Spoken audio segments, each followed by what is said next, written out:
안녕하세요. 경제 읽어주는 남자 김광석입니다. 반갑습니다. 책을 통해 핵인싸를 모셔서 인사이트를 들어보자. 오늘의 책인싸 이현철 소장님이십니다. 안녕하십니까? 네, 안녕하세요. 지금 금리와 집값은 방향이 같을 때 강력하게 작용한다. 네. 이런 말씀도 또 하셨어요. 네, 네. 어떤 의미에서 그런 말씀하셨는지 궁금합니다. 저는 이제 1차 요인과 2차 요인을 좀 구분을 하거든요. 네. 1차 요인은 추세를 바꿀 수 있는 요인이라고 규정을 하고 네. 2차 요인은 추세 추종 요인이라고 얘기를 합니다. 그래서 네. 2차 요인의 특징은 방향이 같을 때 예. 엄청난 효과를 내요. 네. 근데 방향이 다르면 아무런 효과를 내지 못합니다. 그래서 금리 같은 경우 2차 요인이거든요. 2차 요인이기 때문에 방향이 같을 때는 큰 힘을 내요. 네. 그런데 시장과 방향이 다르면 네. 거의 힘을 못 냅니다. 그래서 저는 금리의 영향을 제한적으로 보는 사람이에요. 그렇군요. 네. 그래서 지금은 제가 금리 얘기를 굉장히 많이 합니다. 왜냐하면 방향이 같거든요. 네. 방향이 같기 때문에 큰 힘을 내고 있기 때문에 네. 금리의 영향을 얘기할 수밖에 없는 거죠. 그런데 이제 다른 교수님분이나 네. 아마 교수님하고도 저랑 이제 견해가 달라질 수 있는 부분이 네. 아마 이제 금리 인상이 네. 멈추는 네. 그런 시점에 네.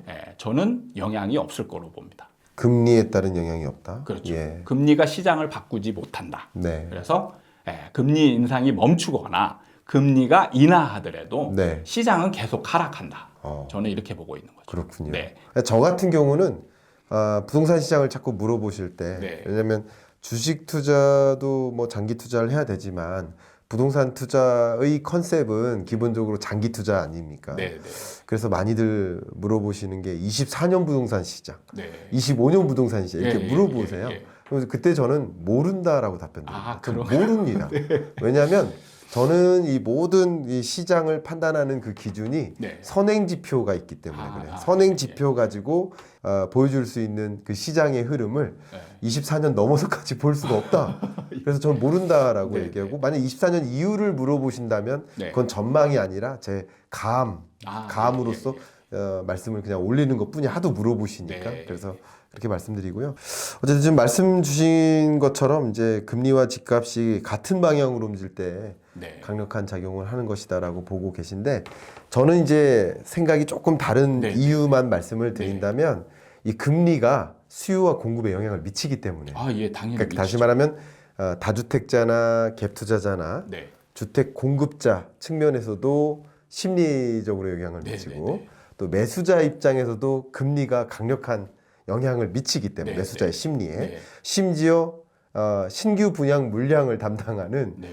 건설사들의 심리에도 영향을 미칩니다. 그렇죠. 네. 공급 물량에. 예, 예. 그렇기 때문에 결과적으로는 금리가 심리에도 영향을 미치기 때문에 네, 네. 금리의 패턴이 바뀌면 달라질 수 있다라는 것을 저는 개인적으로 전제를 까는 거고 네, 예, 시장을 저는 23년 내내 하락장으로 보고 있습니다. 네. 근데 24년은 모른다라고 답변 드리는데 금리의 흐름이 좀 달라지면 또 전환기가 올 수도 있다라는 것을 저는 개인적으로 깔고 있는데 네, 네. 그런 부분에서 여러분들이 이제 우리 소장님의 의견도 잘 참조하시고 또 저의 의견도 어느 정도 생각을 가늠하시면서 비교하시면서 생각해 주시면 더 좋은 현명한 선택을 하실 수 있을 거라고 생각이 됩니다.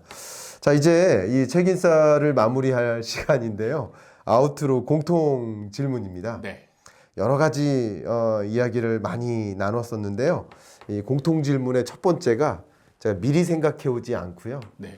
지금 1시간여 동안 소장님과 대화를 나누면서 갑자기 두려워지는데. 아닙니다. 느낀 그 소감, 네, 네. 그 소감을 말씀드리고 싶은 겁니다. 그 소감은 김광석이 생각하는 이현철 이렇게 하면 두구두구 한번 해주십시오. 네, 알겠습니다. 김광석이 생각하는 이현철은 두구두구두구두구두구두구두구두구두구두구두구두구두구 현장 전문가다. 예. 일단은 이 시장에 여러분들이 많은 조언을 받고 싶은 분들이 계실 거예요. 근데 뭐 연구자들도 있고 학계도 있고 여러 소장님들도 있고 전문가들이 많이 계신데 이렇게 현장의 심리도 고루 반영해야 됩니다. 저처럼 이제 통계 중심으로 말씀하는 이런 부류의 뭐 연구자들도 의견이 있겠고 또 심리적으로 이제 접근하시는 이런 소장님의 거의 유일무이한 전문가시니까 현장 중심의 목소리와 그 심리에 입각해서 시장을 전망하는 그런 전문가들의 말씀도 모두 다 믹스해서 최선의 성과를 투자 판단을 하실 수 있을 거라고 생각이 되기 때문에 이 현장 전문가 이 유일무이한 우리나라 부동산 시장 심리에 기반한 전문가의 목소리를 들을 수 있는 기회였다. 이런 뜻으로 말씀드리는데 어떠십니까? 감사합니다. 네, 저를 너무 좀 어떻게 보면 좋게 네. 봐주셔서 아닙니다. 감사하고요.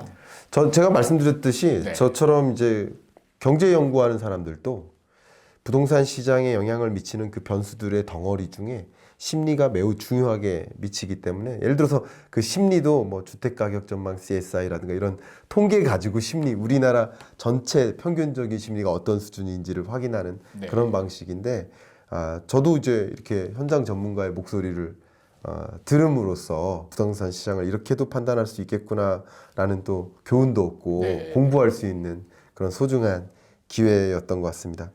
자, 이렇게 책을 통해 오늘 인사이트를 많이 여쭤봤는데요.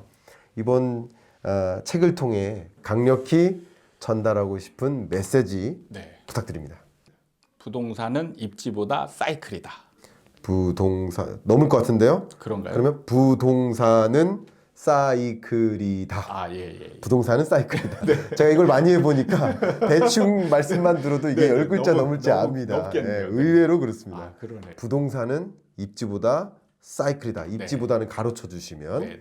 딱 그 문장이 남겨 있지 않을까 생각됩니다.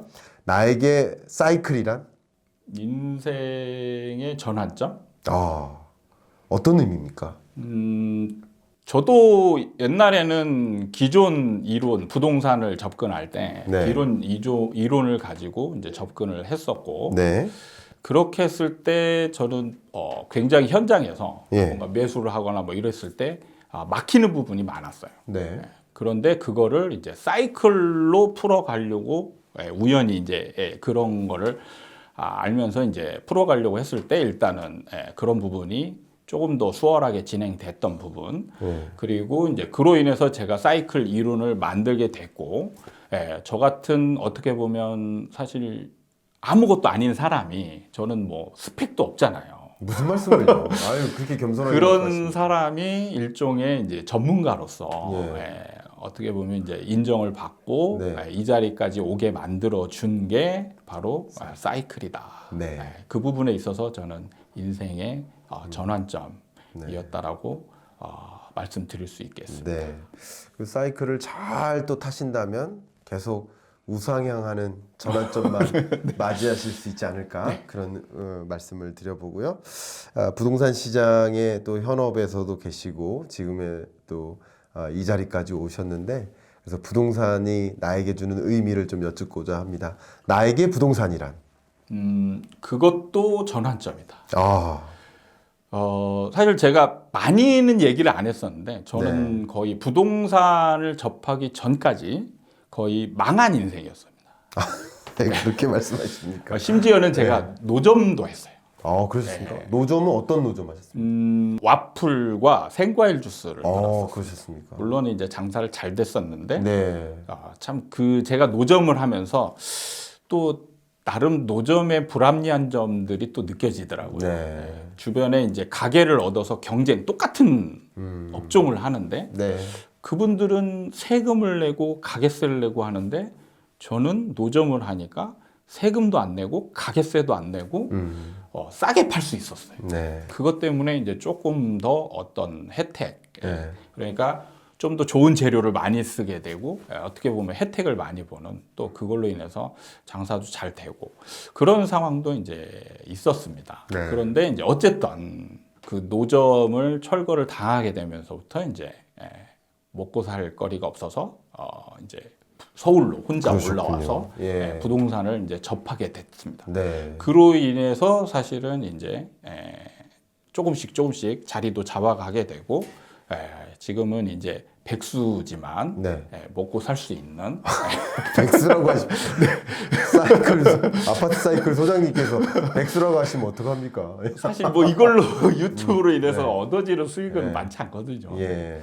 어떻게 보면 또 인생의 네. 전환점이 부동산이다. 네. 이 부분을 또 말씀드릴 수밖에 없겠네요. 네.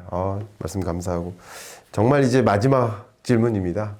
오늘 책인싸를 통해서 1시간여 동안 저랑 대화 나눈 소감, 책인싸에 출연한 소감을 여쭙는 건데요. 네. 나에게 책인싸란? 새로운 경험이다. 그렇습니다. 예. 약간의 이제 상반될 수 있는 네. 그런 견해를 가진 분과 예. 오히려 어떻게 보면 저보다 인사이트가 더 아닙니다. 아닙니다. 하고, 무슨 말씀입니까? 제가 이제 어떻게 보면 대등한 입장에서 너무 이런 이제 뭐 어떻게 토크쇼 같은 네네. 이런 기회가 정말 새롭고 기분 좋은 그리고 저 나름대로의 또 발전될 수 있는 네. 그런 기회가 됐다라는 네. 측면에서 감사드리고 싶습니다. 아닙니다. 말씀 제가 오히려 감사하고요. 우리는 이 유튜브를 구독하고 또 지금 CG로 나오는 이런 책을 읽어가면서 또 한 사람의 책만 읽고 한 사람의 목소리만 보는 게 아니라 여러 전문가라고 일컬어지는 사람들의 이야기를 들으면서 교집합을 찾아가는 거라고 예. 저는 생각을 합니다. 네. 실제 제가 어떤 채널에 출연했더니 그분이 댓글을 남기기를 이런 부분에서 김광석 교수님과 이현철 소장님이 같은 메시지를 전달하네요. 그러니까 같은 얘기를 하는데 네. 다른 방면으로 설명을 하는 거예요. 예. 그런 면에서 저도 그 댓글러가 적당하게 아주 적절하게 네네. 이 유튜브의 어떤 컨텐츠를 활용하는 사람이구나 네. 그렇게 생각을 하는데 여러분들도 다양한 의견들을 좀 종합하셔서 네. 그 중에 좀 교집합에 좀 답이 있지 않을까라는 마인드로 이 시장을 바라보시면 네. 도움이 되지 않을까. 왜냐하면 저도 모든 걸 보는 게 아니고 네. 일부만을 보고 있고 나쁘게 얘기하면 우리 소장님도 그 일부만을 보고 있거든요. 예. 저도 굉장히 편협된 부분이 있죠. 일부를 합치다 보면 네. 전체가 될 거라고 저는 생각하고 오히려 저희보다 독자분께서 여러 일부를 종합적으로 보신다면 더 전지전능하게 네. 시장을 바라보실 수 있는 눈이 생기지 않을까 이런 말씀 드리면서 오늘의 책인싸 마무리하겠습니다. 예. 감사합니다. 네, 수고하셨습니다. 감사합니다.